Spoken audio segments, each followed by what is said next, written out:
red cedar. Pistachios we now plant in California. They grow in the Central Valley. Olive trees also grow in the Central Valley.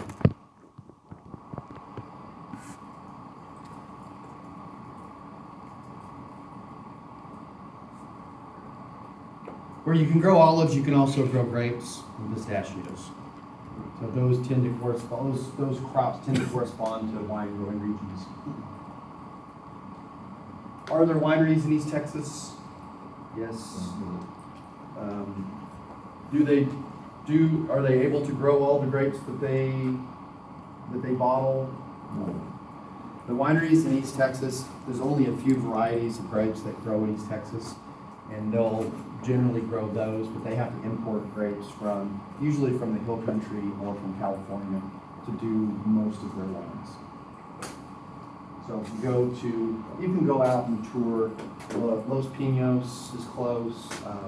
Kiepersol is close. What's the one in Athens? Terra Winery is close. Those are all fairly close. I think Terra and all of them have restaurants. All three of those do. And they're cool places to go tour and visit, and usually they have gourmet meals. Good place to take your girlfriend or boyfriend on a special date, because you'll pay a lot of money if you go out there for dinner in those kinds of places. How does that make you feel? Nah, I think I'd rather have a good day at Stanley's barbecue than out at the expensive winery myself. I would have a good day. Stanley, I'm more of a Stanley's barbecue and a margarita kind of person, but to each his own. That's something you need to ask your potential mates before you decide to get married. Or what is your dream date, Kiepersol or Stanley's? And then you can quickly decide whether or not they're your soulmate or not. If you're a Kiepersol kind of girl, then you'll know real quick. If I could sleep, that would be a perfect day. What? If I could just go to sleep. A nap? I'd be like, thank you. That'd be fun.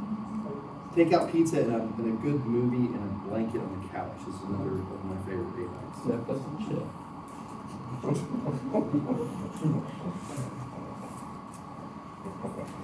Superhero movie and take out pizza. Superhero movie? Yeah.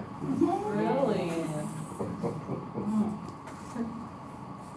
All right, so the reason that you have common species between the Palearctic and the Nearctic, similar latitudes, obviously, you're all in the northern hemisphere, so the latitude is similar, therefore the climate is going to be similar, the environment is going to be similar. If you look at the last 65 million years, you had the Bering Straits that periodically connected the Nearctic and the Palearctic. This is going to be in stark contrast to Africa and South America, which have been separated. Once the Pangea broke up, South America and Africa were isolated from one another and never have recontacted again. Whereas Europe, Eurasia, and North America were periodically reconnected through the Bering Straits. You look at an atlas and you look at the distance between Russia and Alaska, they're very close. I mean, you can see the country from the other country. That was Sarah Palin, right? That was Sarah Palin that said that, yeah. You're quoting Sarah Palin. But I'm you're quoting like, Sarah Palin. But you're like somebody. You don't want to say him. I think she actually says that. She actually did say that. She did say that? Yeah. Yeah. With her glasses on, of course. He said her glass of soda. Her glasses.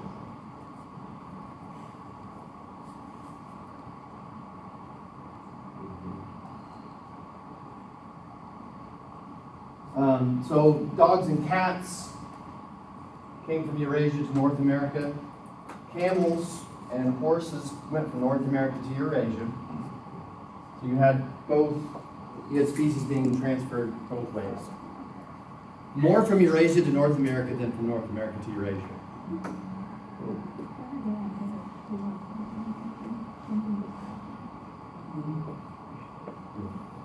Yesterday I was told that I would be the Joker. I would like a character in a movie.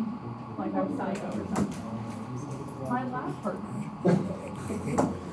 Did you mean Joker or Joker's girlfriend? No, he meant Joker. Like he meant the psycho Joker from Dark Knight. I was just like, I'm really not sure how to think that. So like, Genghis Khan, Mongolian, they always use horses.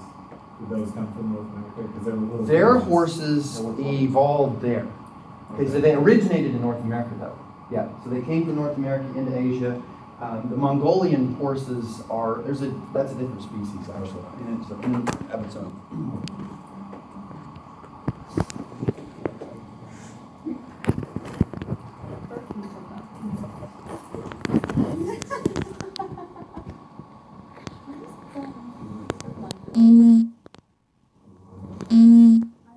I'll give you the floor and then he goes, let's see who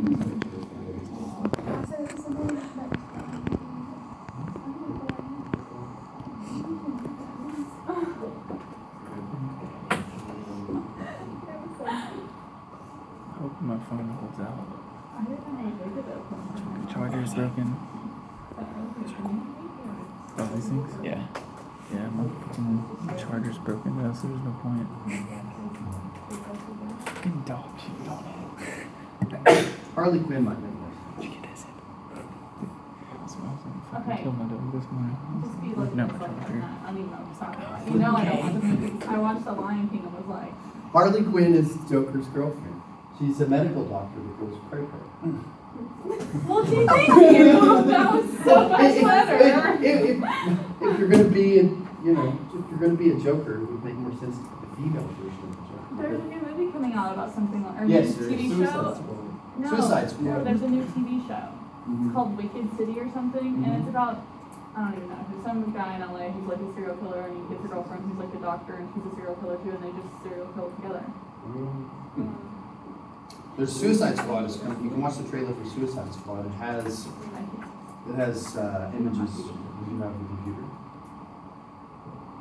I used the one from the library, let's go from there. YouTube, The Suicide Squad. Suicide Squad. I'll leave that one. After you see the pictures of Harley Quinn, you probably will person.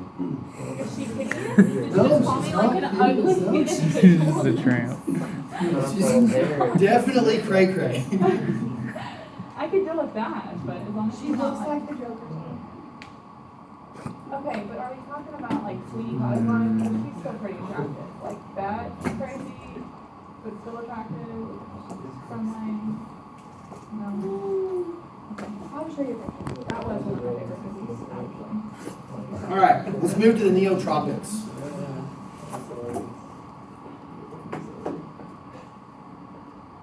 We have a native from the Neotropics, so you can fill me in on any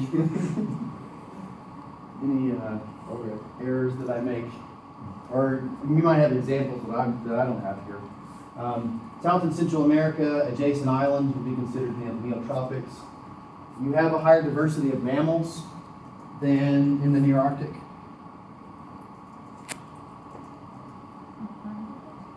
Higher diversity of mammals in the Near Arctic.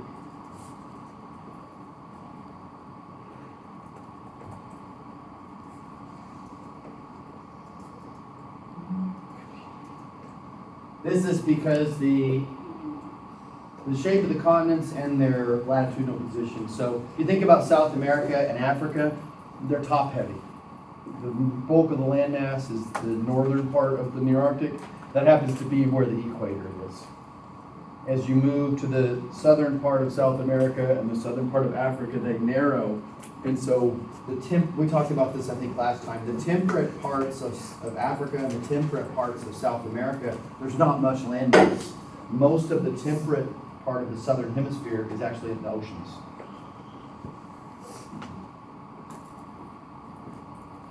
Whereas if you look at the whole Arctic, most of it is temperate. There's very little tropics. The only tropical part of the Near Arctic is like Mexico and basically the southern part of Mexico is the tropics. And so it narrows very small. So in terms of tropical Near Arctic, there's almost none. You have some subtropical South Texas and South Florida would be considered subtropical, but there really is no tropical, very little tropical, just southern Mexico would be the only tropical part of the near Arctic.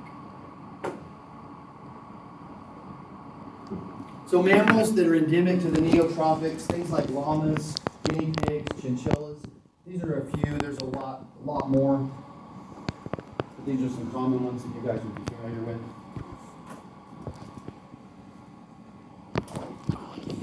What's the giant rodent?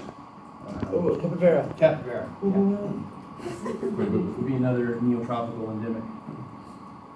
Sloths. Many parrot species are endemic to the neotropics. Wow, my charger's working. It's broken. Yeah, you just got like teeth marked. You get a I'm pet trying to move it. capybara for like Somehow charging my phone $150 right now. somewhere in Texas. Really? Yeah. You can buy almost everything. They're pretty high maintenance apparently, but they act like selfish dogs. They want to do tricks for treats. All it's about. I can't imagine they're very smart. They've got to be like giant guinea pigs. They are smart apparently. Really? They have some level of intelligence at least. Huh. Because guinea pigs are as dumb as my marker. They're the most useless pets, And they're gross. and they're gross. Anyway, They're so- really gross. We have a guinea pig right now. I would love for someone to eat this guinea pig. Does your guinea pig have digestion issues? They all have digestion issues. They have to eat hay constantly, My sister-in-law has that. and they eat their own poop. Why do you have one? Somehow my son convinced me that he needed a pet guinea pig, and we'd never had a guinea pig before. Most American parents go through this, where you get a hamster. How many of you had a hamster as a kid? Guinea pig? My hamsters ate their babies and then we threw them out and let them die. We had 2 hamsters. My brother and I had a hamster when we were kids. The one hamster killed the other one and ate his head. Okay, I had 2 more experiences. That one was before I was 4, and then the other one I was like 8, and it ate the guts and insides of it, and then like crawled inside its skin and like wore it like a coat. Ted And Bundy, I you walked in there to that, and I was like, Dad, and he like threw it in the ditch, like way out in front of our house. I was like, Don't release those things in the wild. We don't. That's a bad idea. because I wasn't gonna kill it. I was 8. Well, they're endemic mostly to Eurasia. So most of your hamsters come from Europe or from Russia. So they can survive in the wild. So don't release your hamster pets. The gerbils actually are okay. If you have kids and they demand a rodent, make them get a gerbil. The reason why is because they're a desert adapted species. They have a really long loop of Henle in their kidney, and so they hardly poop or pee at all. They produce a very concentrated urine, and they don't urinate very often. They conserve water. Whereas guinea pigs and hamsters poop and pee constantly, so you constantly have to change their cage. Gerbils, you don't have to change their cage very often at all. They really don't stink. But the gerbils aren't as cute. They have a long tail and they look like a rat. Hedgehogs are fun. I have a hedgehog. Hedgehogs are okay. They're different. They're They're yeah, high maintenance though. they are high maintenance, and they are nocturnal, and If so you don't handle them enough, they won't let you anywhere near them. yeah, they'll squeal. Yeah. And guinea pigs make this really annoying squeal too. Oh. They squeak for food. So when you wake up in the morning, the guinea pigs they do this. I can't do it. So wheat sounds that they make. Wheat, something like that. Means feed me. And they do that the entire morning until you feed them. It's really loud. Obnoxious. Okay, so mammals that are shared with the Nearctic and the Neotropics include rabbits, shrews, squirrels, cats, foxes, mountain lions, and deer.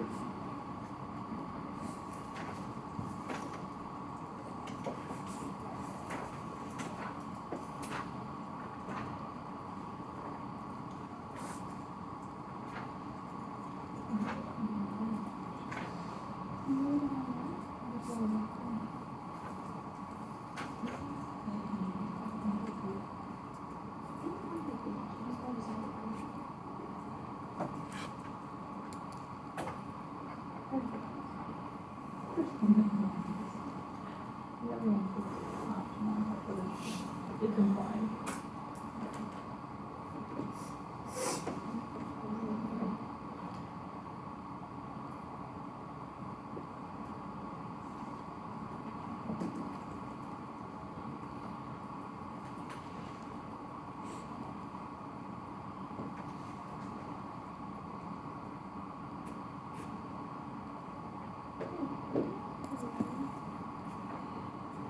It's another terrible pet, rabbits. Rabbits are horrible pets. So you have to remember that guinea pigs and rabbits were domesticated for food, not as pets. People domesticated guinea pigs so that they would be able to farm them, so that they could have a steady population of food. Rabbits the same way. Rabbits were domesticated as a farm animal so that we would have a readily accessible, you wouldn't have to go hunting for them. You'd have a readily accessible, they were bred to be docile. Same with guinea pigs. They're bred to be docile and to be able to be managed in a farm-like environment so that we can eat them. Somehow Americans have decided that rabbits and guinea pigs make good pets. They do not. Yeah, we had rabbits growing up and they reproduced like crazy. So we got 3, and then by the time, in 3 months, we had 25 something. And I was just in first grade, and my dad barbecued it, and he was like, it's chicken, eat it, and we ate it. And then he was like, it was not a rabbit. My grandpa ate ours. He made a stew and it was delicious. I couldn't. It actually did taste good. It's very good. Source. Rabbit's very good. It was kind of bad, but it was good. It's a little dry, but if you wrap it in bacon Or put it in stew. or put it in a stew and slow cook it, very good. I could prepare rabbit for you and you would not know that it's rabbit at all, as I told you. It's not a pet.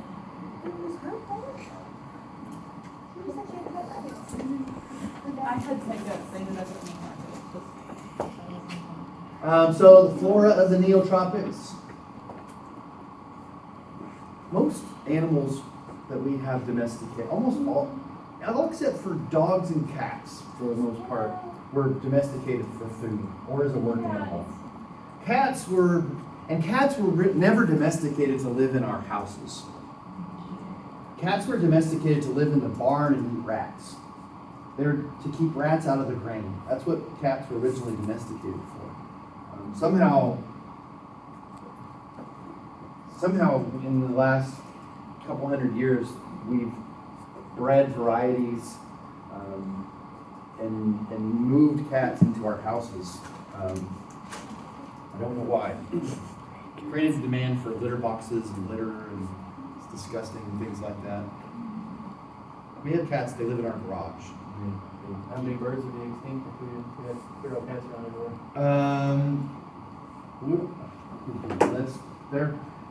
They're a problem for sure. Feral cats they're a bigger problem on lizards than they are on birds, actually. The native lizards definitely suffer from cats for sure.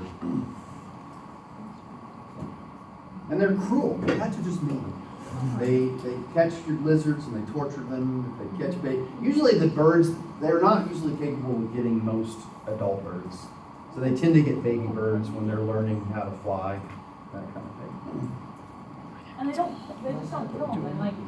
They mutilate. They're playing with them, but they're not. They're blood all over. No, their cats are really rough. And they act entitled. All right, so lots of neotropical floral diversity, 137 families. You compare that to the diversity in the Palearctic and the Nearctic, a lot more. 50 endemic families, so high endemism in the neotropics. Cacti are shared across the neotropics. There are some things like creosote bush that have a very patchy distribution.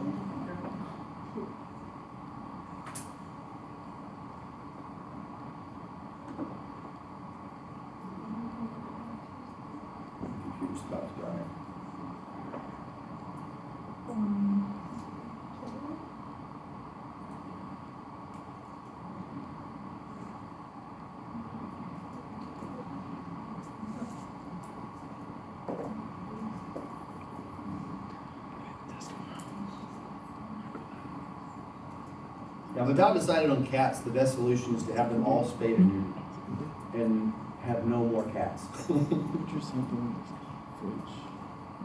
fridge. They don't really do well in your house. If you have a big farm and you have a barn and you need to keep them out, rats out of your grain silos or out of your hay, okay, but in urban areas, cats can be devastating.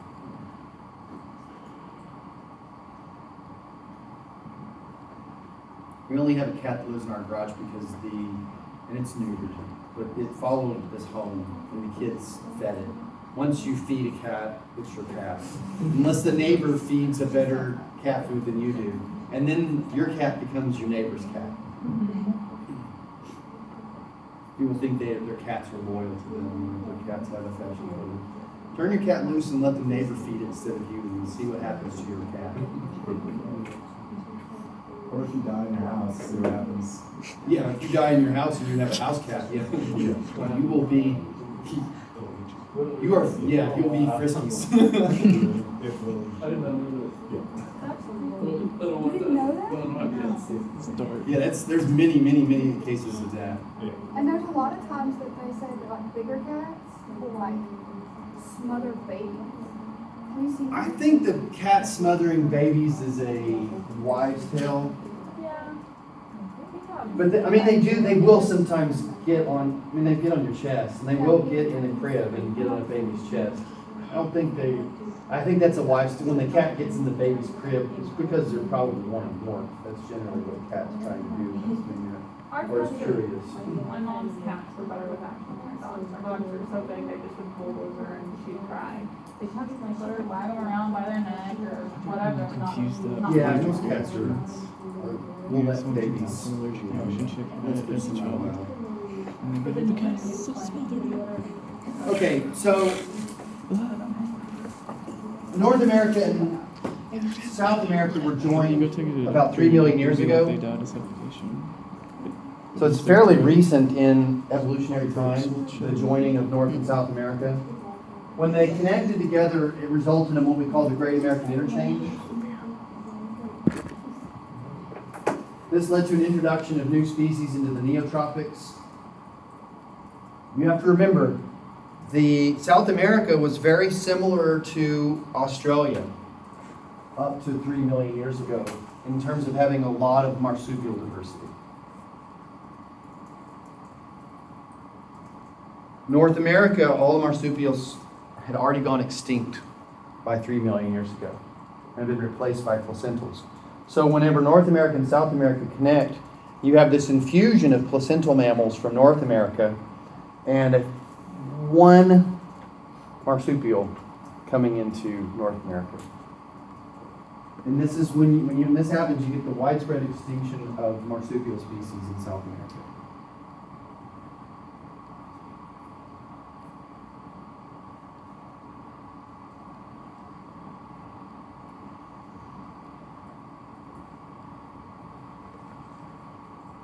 And I have a whole essay question worth of material on the Great American Interchange. So we're going to stop here now, and Friday we'll cover the Great American Interchange.